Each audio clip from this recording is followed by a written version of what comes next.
Monsieur Le Borgne, vous êtes ici parce qu'on a eu des témoignages de phénomènes paranormaux dans votre appartement ces derniers mois, dont la visite d'un messager des enfers et votre disparition dans une autre dimension. Vous pouvez nous expliquer ça ? Bah écoutez, je veux bien vous essayer de vous expliquer ça clairement, mais moi-même je suis un petit peu dépassé par les événements. Je comprends. Vous savez que votre collègue Monsieur le Binoclard a été interrogé avant. Et il a déjà tout balancé. Et j'y suis pour rien, moi. Vous voulez juste faire des vidéos tranquillement? Dites-nous ce que nous voulons savoir. C'est-à-dire ? La vérité, Simon. La vérité.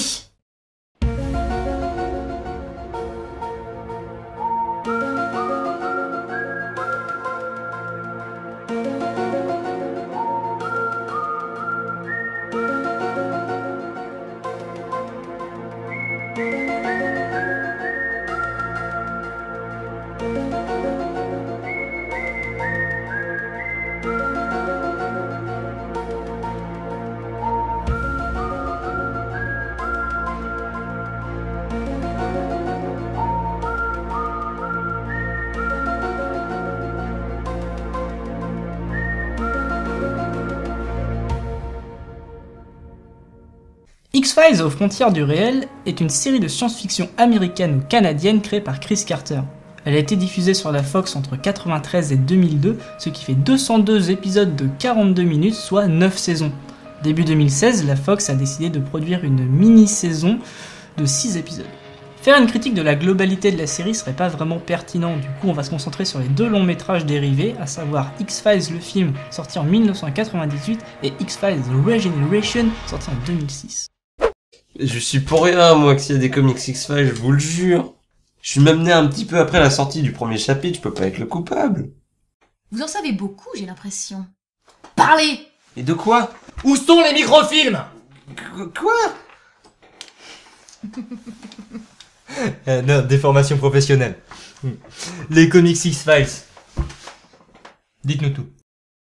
Alors il faut savoir que les comics X-Files ont connu 3 périodes, de 1995 à 1998 chez Topps Comics, de 2008 à 2009 chez Wildstorm, et de 2013 à 2015 chez IDW Publishing.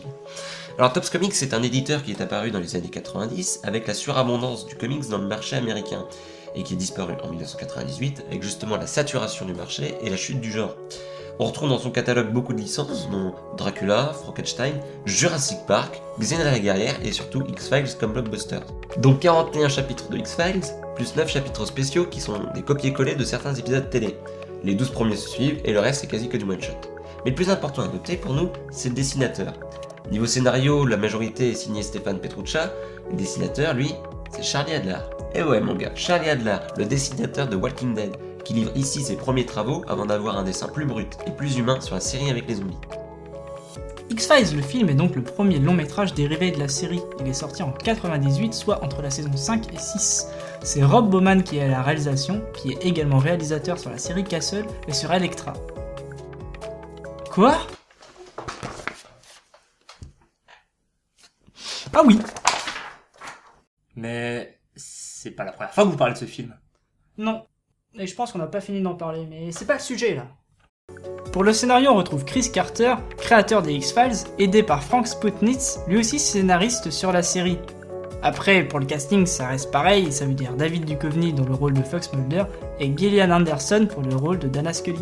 Suite à une de leurs enquêtes, les agents Mulder et Scully sont mutés au service de détection des bombes du FBI. Mais après une affaire qui ne s'est pas très bien passée,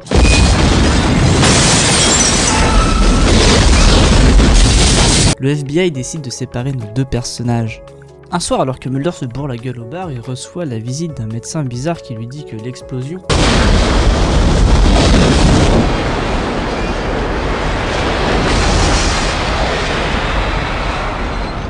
n'a pas été évitée délibérément pour détruire des preuves concernant la mort mystérieuse de 2 pompiers et d'un enfant retrouvés dans une caverne à Dallas. La paranoïa de Mulder le pousse donc à enquêter sur un virus extraterrestre bien connu des fans de la série. Bien sûr, il ne part pas tout seul et emmène Scully avec lui. Au programme, on a donc les sujets habituels à la série, c'est-à-dire les complots gouvernementaux et les petits hommes verts. Ce premier long métrage est plus ou moins un long épisode de la série. Certes, il prend plus son temps, mais n'est pas chiant pour autant. Justement, ça permet de mettre en place une véritable aventure. Plus important que l'enquête, c'est la relation Mulder-Scully qui nous intéresse ici. Devenu inséparable après toutes ces années, le film se permet de jouer avec les émotions du spectateur en faisant évoluer les rapports toujours aussi complexes entre les deux agents. Finalement, ce film est un bon épisode, dynamique et très divertissant pour qui s'intéresse un tant soit peu à la série. Malheureusement, les néophytes, eux, se sentiront un petit peu largués. Monsieur le binoclard, vous essayez de nous cacher quelque chose pour vous protéger, vous ou votre ami. Mais nous allons le découvrir par un moyen ou par un autre. Est-il vrai que vous ayez eu accès à la saison 10 de X-Files en 2013 ? Et surtout, est-ce que c'est bien ? Alors oui, mais non. C'est-à-dire ? En 2013, IDW publie une série X-Files qu'il intitule Saison 10, mais qui n'est pas la saison 10, n'est ni légitime ni canonique. Au scénar, on retrouve Joe Harris sur les 25 numéros. Joe Harris, il a écrit pour plusieurs éditeurs sur des titres comme du Batman, du Firestorm, du X-Men et du X-Force. Au dessin, on a plusieurs artistes qui se relaient, mais surtout c'est Michael Walsh qui dessine les premiers chapitres. Et Michael Walsh, vous l'avez déjà vu sur du Archer et Armstrong chez Valiant, et sur le Secret Avengers d'Ales Scott chez Marvel entre 2014 et 2015. Et comme co-scénariste, on a Chris Carter.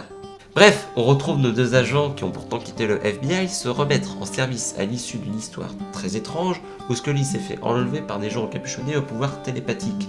Elle se retrouve dans Wyoming, Mulder la trouve aussi et la rejoint, et au final c'est des aliens qui voulaient le fils de Scully qu'elle a fait adopter par une famille du coin sans aucune vraie raison. Et il y a un alien métamorphe qu'on sait pas de quel côté il est, il y a l'homme à la cigarette qui dévoile le scénario à Mulder, et il y a aussi des aliens qui supportent pas le magnétisme pour tous ceux qui aiment la série. Et à la fin, ils repartent en vaisseau spatial parce qu'ils étaient keblo dans le Wyoming, et c'est fini. Vous vous foutez de notre gueule. Non, pourquoi je ferais ça ? Clairement, il se fout de nous. Pas sûr. Ça se trouve, il veut nous embrouiller. Pour protéger son alibi ou celui de son ami. À mon avis, ils sont pas innocents là-dedans. Sinon, ils n'auraient pas été abductés de la dimension... du grand vide. Tu penses qu'ils auraient vu quelque chose de compromettant ? À nous de le savoir. Mieux vaut les cuisiner un peu mieux. Allons-y. X-Files Regeneration ou I Want to Believe dans sa version originale est donc le deuxième long métrage adapté de la série télé, sorti en 2008, soit 6 ans après la fin de la série. C'est Chris Carter qui s'occupe de la réalisation et du scénar, toujours aidé par Frank Spotnitz. Après avoir quitté le FBI, Scully est devenu médecin dans un hôpital catholique et Mulder, lui, vit en reclus et se laisse pousser la barbe.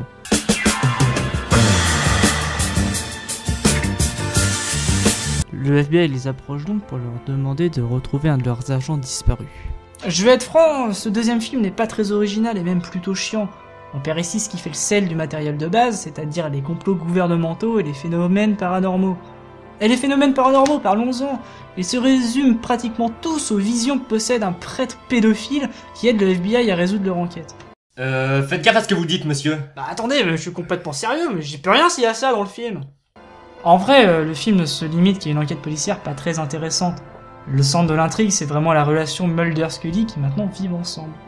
Mais je pense que le film s'adresse plus à des fans hardcore de la série qui trouveront aussi ce film très moyen, de 1 par rapport au premier film, et de 2 par rapport à la série dans sa globalité. Un dernier mot, monsieur le binoclard ? Les comics X-Files font partie d'une licence difficile d'avoir un regard honnête quand on sait qu'il s'agit surtout de continuer à faire du fric grâce à un nom.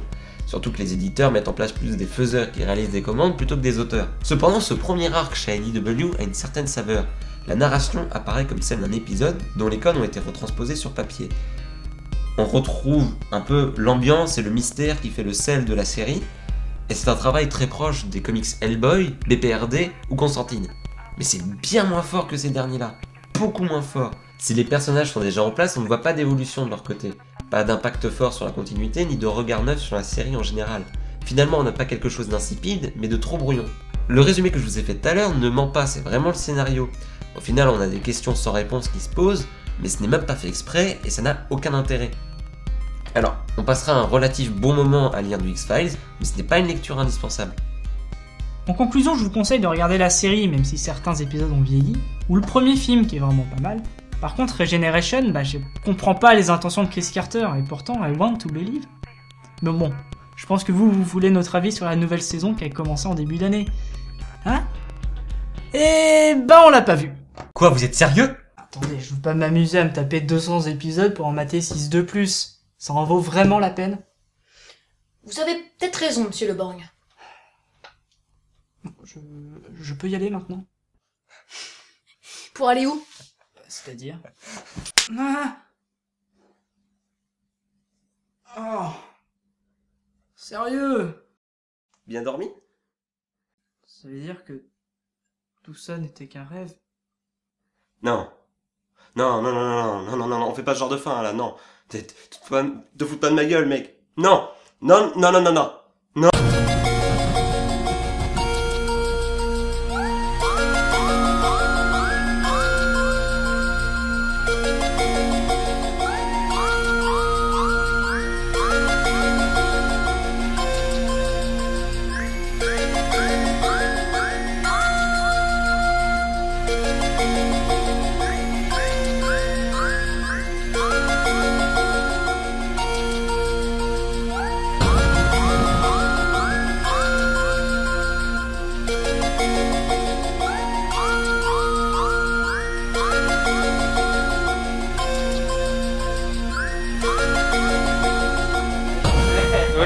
Là déjà il... Mais j'y suis pour rien, bordel de merde. C'est pas de ma faute s'il y a des comics X-Files. Oui, ça existe, je vous le jure, mais je suis pas coupable. Tu mens! Non mais, il y a des comics X-Files, je vous jure, mais arrête, je vois que tu prends du plaisir. Grave. Il en profite à base, ça va.